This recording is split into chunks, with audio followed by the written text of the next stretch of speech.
I know how you talk about it, and I think a lot of us go through this, is, you mix anxiety, the notion of looking at records and when to finally say, this is done, this is done, this is done. I've mixed songs like literally 30, 40 times, and from reading the book, actually listening to the book, I got a sense of you with the way you worked in the studio.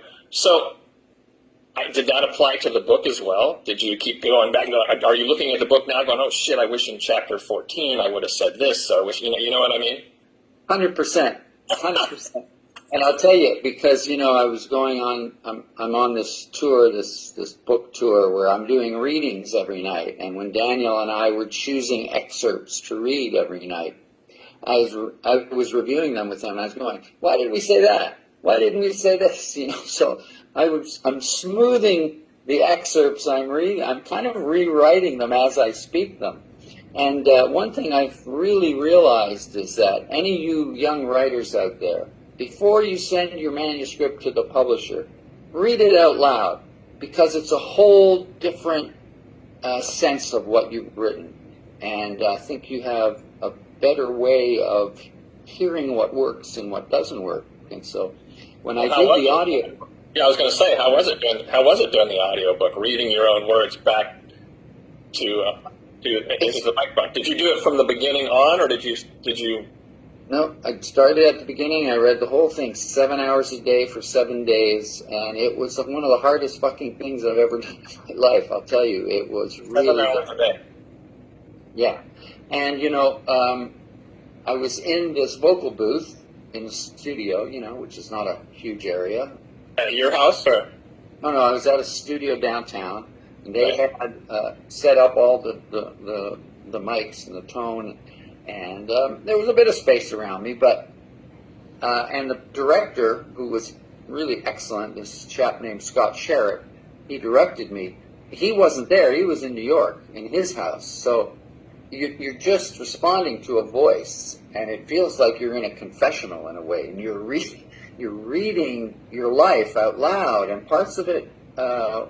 It's one thing to write the more emotional parts down, but it's another thing to say them out loud, because they have a different kind of impact, and I found it quite difficult. And in order to keep it sounding like I'm talking to you, not just reading to you, and so he was great, my director was great, but I found at times I was quite emotional, and other times just felt just odd to say some of these things out loud in an empty space, like I was in a vacuum or something. Well, I found that what you telling the stories, especially, I was going to make a joke about your Irish Catholic upbringing, but I'm kind of leaping. I found that the stories you told of your mom and your father and your family's struggle with, obviously all that happened in Europe in the Holocaust, it seemed to just really flow out of you. There was no, some of it sounded like you were reading some script, but none of that section. It was like so ingrained in you, it just flowed out of you. It was very natural and very compelling. I know you say in the book, hey, if you're not into this, fast forward. I would suggest nobody fast forward. It was amazing. I really found that extraordinarily compelling. Well, thank you. I mean, I had a lot of thoughts about why to do that in this context. First of all, I thought, well, what is the point? What is the purpose of a memoir? Is it just to write a few rock and roll stories and to sell some books, or is there really? Do you owe it to the reader to share who you are? For the reader to have some understanding of your personality, your real personality, to get rid of the artifice. And so, for me, it was very important for the reader to understand the household I was raised in, because I think it explains my outlook on life and explains, in a sense, my value system. And so, I also felt an obligation to my mom to tell her story, or to get it down on paper in an accurate, or as accurate a way as is humanly possible, 60 years after the fact. to clarify all these stories I heard as a child in my own mind, to know what happened in what year, and I wasn't really clear on her journey and the fact that, you know, her town became ghettoized, and then they would, you know, work in these work camps, building the work camps, building the concentration camps.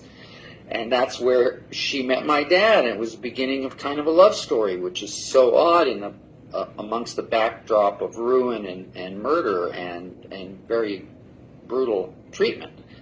And so following her story was great for me to understand with clarity, and I also felt an obligation to leave a document of that behind for my kids, for my grandchildren and their kids.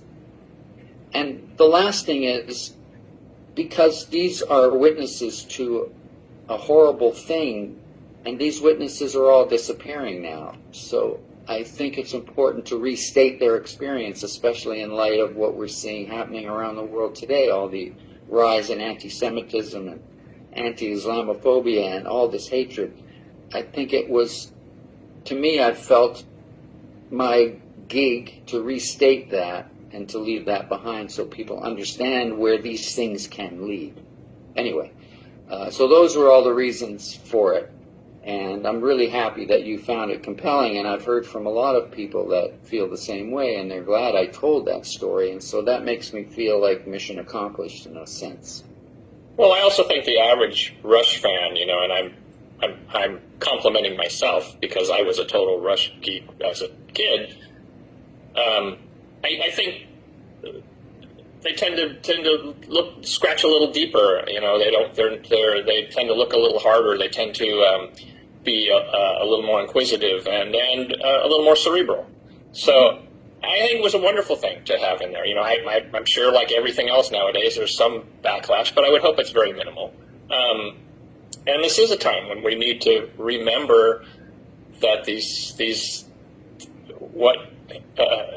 what humans can do to each other when when the circumstances get sour. Yeah. No, absolutely. So there you go.